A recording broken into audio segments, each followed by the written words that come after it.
Charlotte's Web, Chapter 21, Last Day. Charlotte and Wilbur were alone. The families had gone to look for Fern.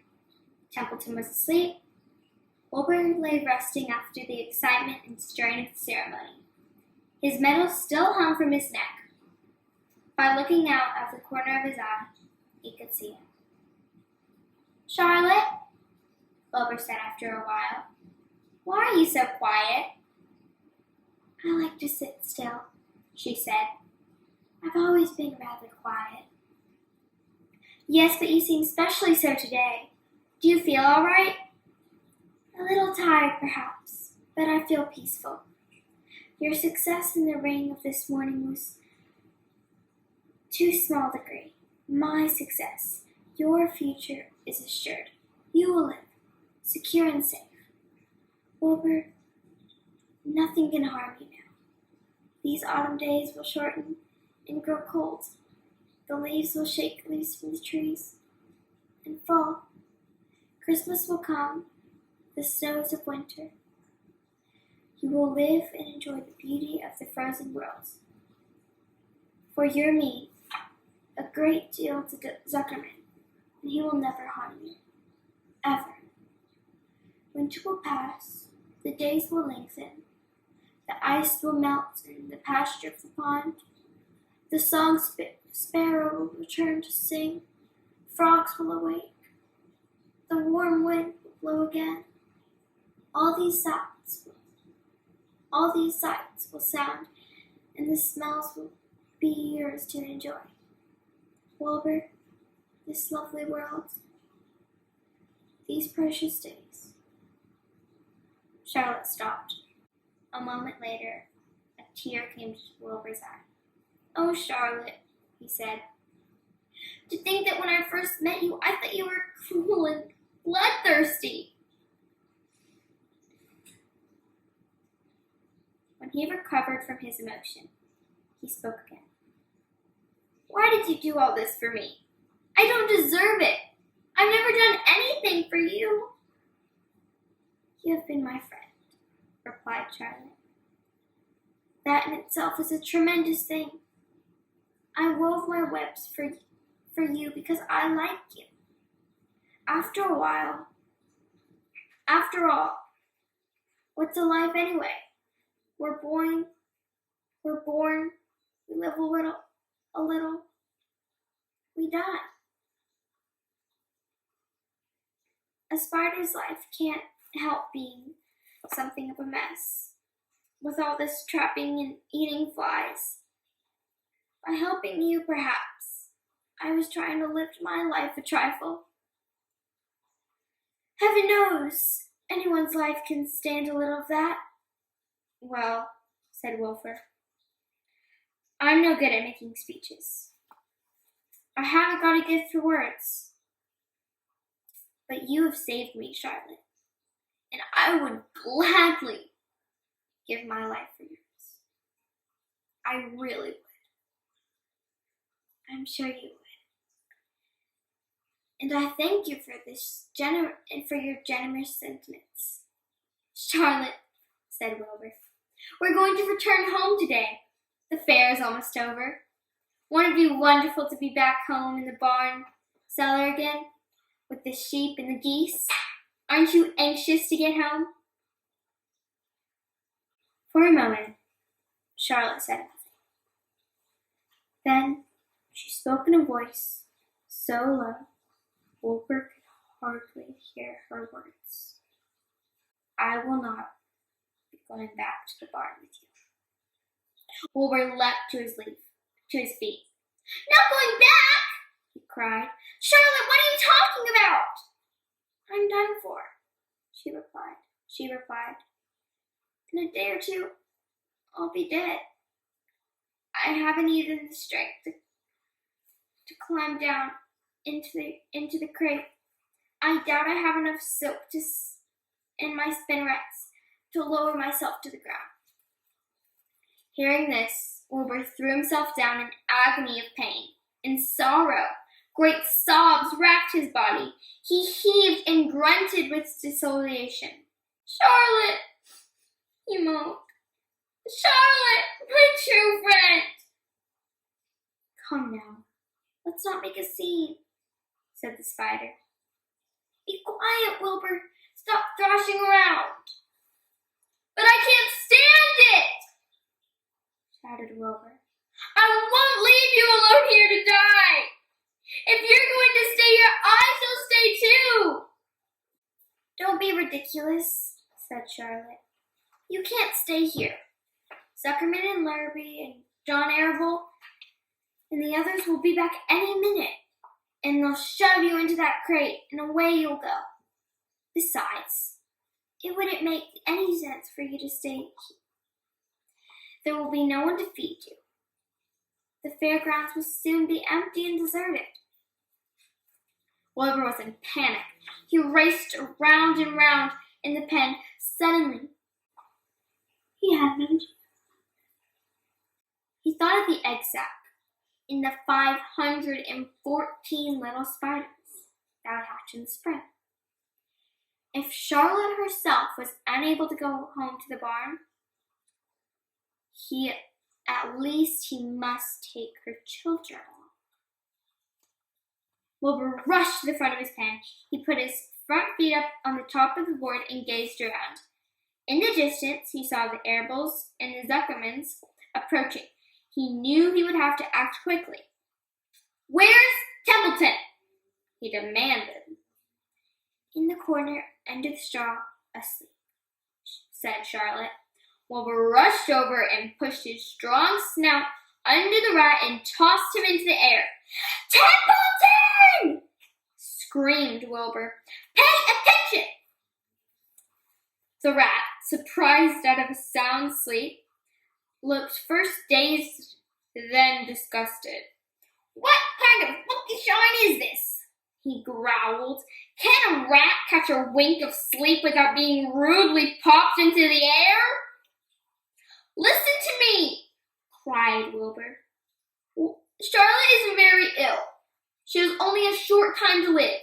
She cannot accompany us back home because of her condition.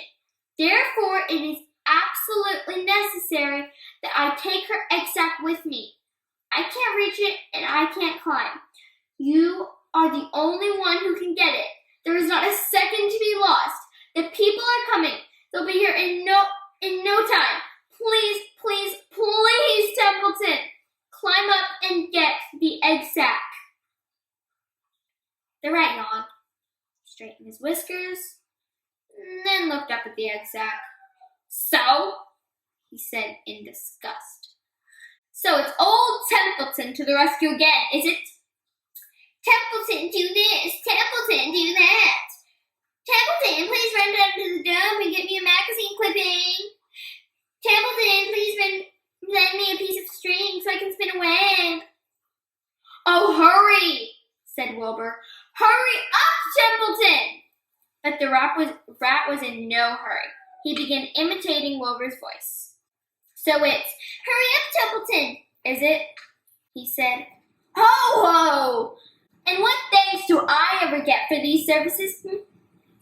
I would like to know now. I would like to know. Never a kind word for old Templeton, only abuse and wisecracks and side remarks. Never a kind word for a rat. Templeton, Wilbur said in desperation.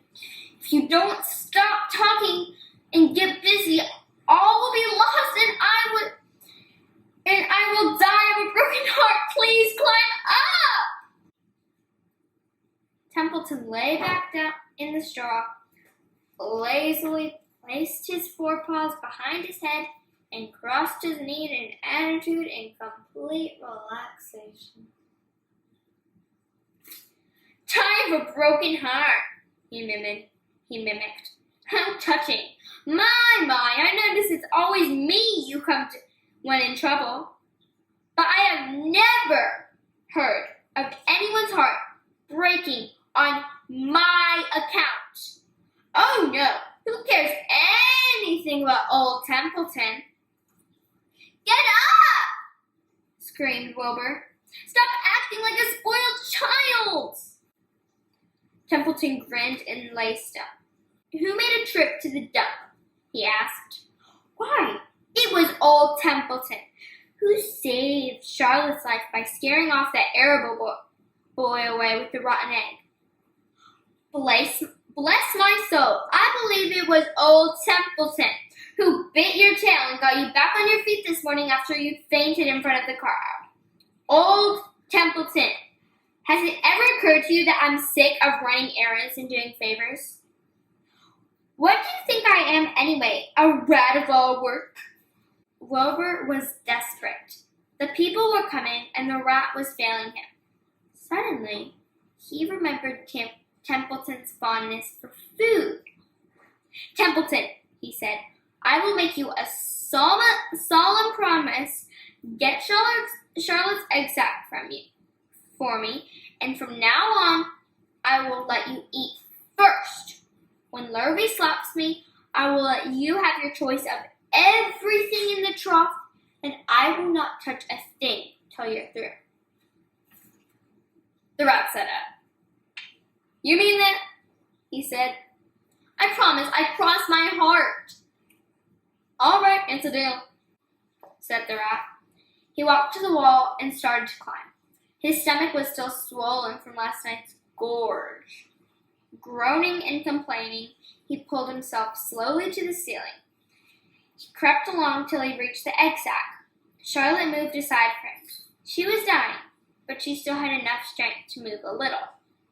Then Templeton bared his long, ugly teeth and began snipping the threads that fastened to the sack to the ceiling. Wilbur watched from below.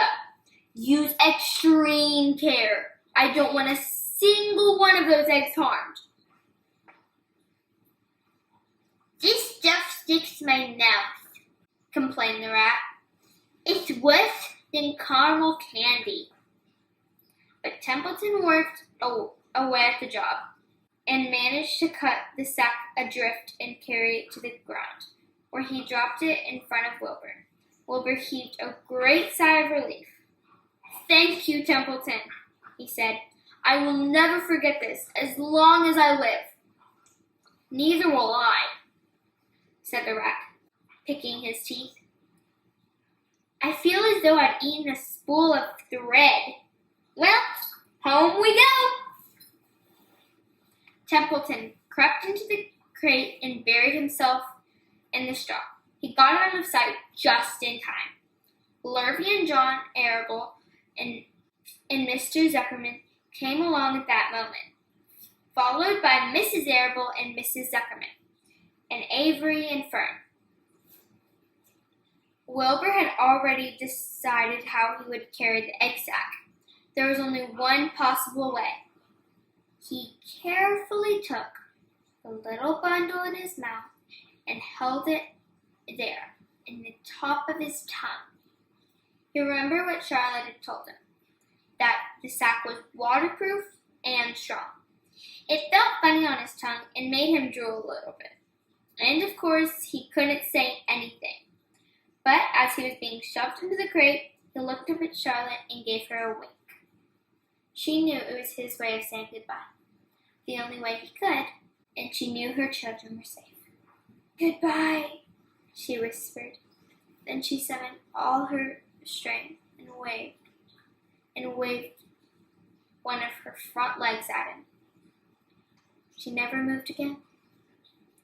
The next day, as the Ferris wheel was being taken apart and the racehorses were being loaded into the vans and the entertainers were packing up their belongings and driving away in their trailers, Charlotte died. The fairgrounds were soon deserted. The sheds and buildings were empty and forlorn. The infield was littered with bottles and trash.